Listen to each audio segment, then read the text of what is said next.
Hello tout le monde, j'espère que vous allez bien, je suis trop contente de vous retrouver dans cette nouvelle vidéo aujourd'hui.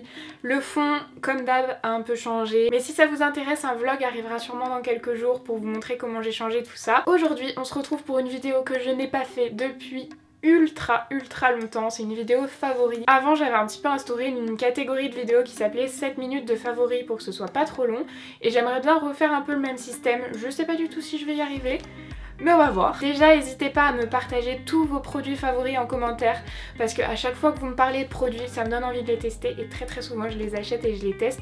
Et surtout mais vous êtes tellement de bons conseils, parce que chaque fois que vous me conseillez un produit, je l'adore. Je vais commencer par le make-up, et alors mon premier favori, je pense que ça ne vous étonnera absolument pas, c'est la palette Make-up Revolution en collaboration avec Sofix. Je vous en parle tout le temps. Vous voyez que les couleurs de cette palette sont juste canon, mais il y a un peu de tout comme teinte, il y a du mat, de l'irisé, surtout elle coûte moins de 15 €. Enfin franchement c'est trop un bon plan, j'adore me maquiller avec ça. Je sais que vous avez été nombreux à l'acheter après que je vous en ai parlé, soit sur Snap, soit dans mes vidéos, et que vous l'adorez. Franchement si j'ai une palette à vous conseiller, c'est celle-là. Niveau rapport qualité-prix, c'est juste une tuerie. Ensuite un produit que j'avais un petit peu délaissé mais que j'ai recommencé à utiliser, c'est ma palette de contouring Smashbox. Vous voyez que là c'est par exemple cette teinte est déjà beaucoup creusée, mais vraiment cette palette c'est juste une tuerie. Si vous voulez la tester, n'hésitez pas à vous abonner à ma chaîne, je crois qu'elle sera dans un prochain concours. Il me semble. Pour les peaux claires, cette palette c'est juste une tuerie parce que c'est pas trop... c'est pas trop foncé, c'est pas trop orangé, c'est pas trop froid, c'est parfait. Ce qui est sûr c'est que celle-ci elle est pas à petit prix, mais par contre elle fait super longtemps et le résultat est top. Je profite aussi de cette vidéo pour vous reparler de ces deux produits. Vous m'aviez demandé des nouvelles, enfin de vous redire ce que j'en pensais après plusieurs utilisations. Alors le fond de teint Wet n Wild, je l'aime énormément, je trouve qu'il tient super bien, il reste joli sur la peau toute la journée, il a une couvrance. De toute façon je vous renvoie à mon crash test que j'avais fait, mais mon opinion reste la même sur le fond de teint, je l'aime beaucoup. Par contre, dans tous les fonds de teint que j'ai, après plusieurs utilisations, c'est le fond de teint qui tient le moins bien au niveau des lunettes. Mais par contre, hormis ça, par exemple les jours où je mets des lentilles, je peux complètement le porter parce que je l'adore, mais vraiment.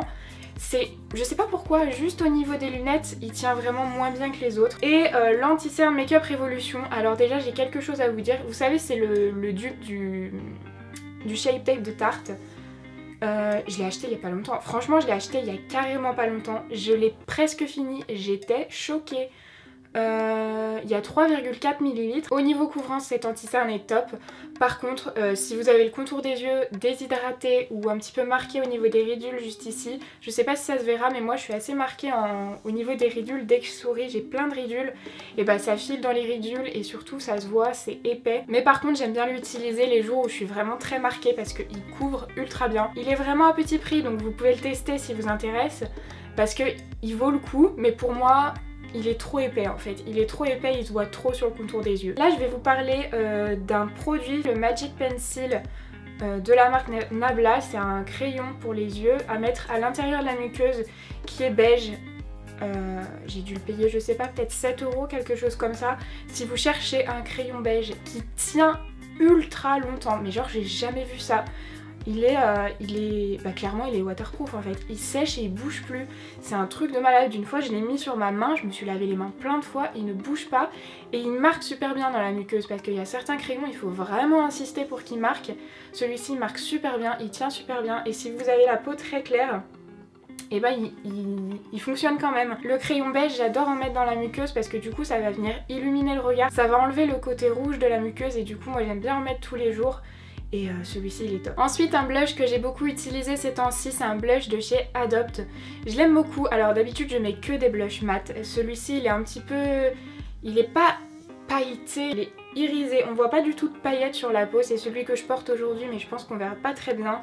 Il est super joli en fait, il est rose, moi je l'ai dans la teinte numéro 5 Daisy.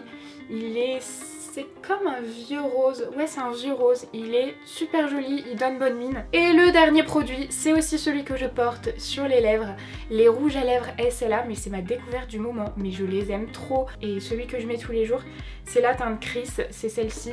Je sais pas si on se rendra bien compte, mais c'est un nude un petit peu foncé. C'est typiquement le genre de couleur que j'adore porter. Il est super mat, il tient super longtemps, il s'effrite pas. Je le porte ultra souvent et j'adore le porter. Ensuite je vais vous parler d'un shampoing puisque j'ai enfin trouvé pour moi un shampoing bio, pas trop cher, pour les cheveux gras. Je vous en ai déjà parlé dans ma routine capillaire, je vous la mets juste ici si ça vous intéresse. Mais c'est le shampoing Urtekram, donc le shampoing au titri. Celui-ci il est top parce que il mousse pas beaucoup, je vous ai dit. Il est vegan, cruelty free et éco-cert. Je l'aime beaucoup parce qu'il agresse pas du tout les cheveux et il les fait pas regresser trop vite. Il lave bien, il enlève les bains d'huile, enfin pour moi il est top, donc celui-ci je le rachèterai dès que je l'ai terminé. Pour rester dans les cheveux, je voulais aussi vous faire un petit retour sur l'après-shampoing santé.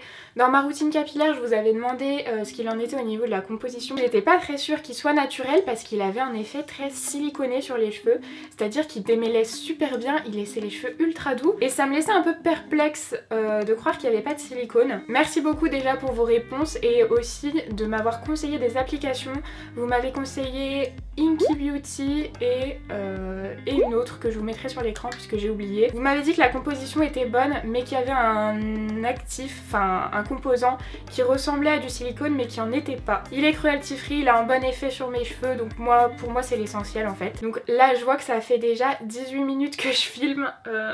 Je sens que ça va pas faire 7 minutes de favoris, il va peut-être falloir que je change d'idée. Petit aparté, puisque dans mes favoris, je voulais aussi mettre ma montre et mon bracelet Rosefield qui m'ont été envoyés par la marque. Si je vous en parle maintenant, c'est parce que vous pouvez remporter la montre de votre choix en ce moment sur mon Instagram.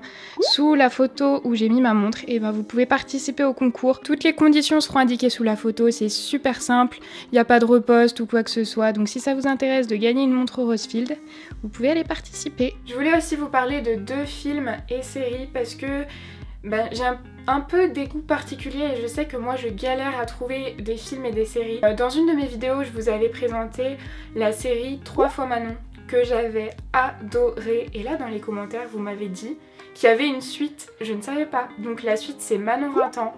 C'est une série que j'ai déjà regardée 3 fois, mais c'est fou en fait. C'est très très court parce que moi j'aime pas les séries. Je fais partie des gens qui n'aiment pas du tout les séries. Et la série 3 fois Manon et la saison 2 qui s'appelle Manon 20 ans, en fait c'est 3 épisodes de 1h30 il me semble. Du coup c'est comme un long film en fait, c'est pas trop une série et j'ai adoré.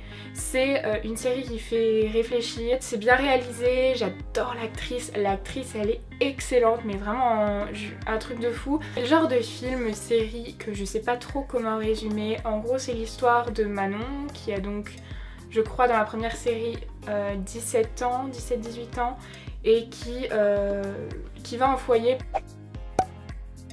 Tu as 6 mois pour essayer de comprendre ce qui t'arrive et te remettre sur des rails. Tu te fais rire, bouffonne. Je voulais pas tout ça, je voulais pas. Ça fait plusieurs mois, plusieurs années que j'avais pas eu de coup de cœur pour un film. Je suis pas trop ni film d'action, ni comédie, j'aime pas trop, enfin j'aime bien mais voilà, sans plus. Et là, le film L'âme en double, mais oh mon dieu, ce film est... c'est une tuerie, mais une tuerie, j'ai adoré. C'est un film qui m'a énormément fait réfléchir, alors que rien à voir avec ma vie, mais ça m'a énormément fait réfléchir.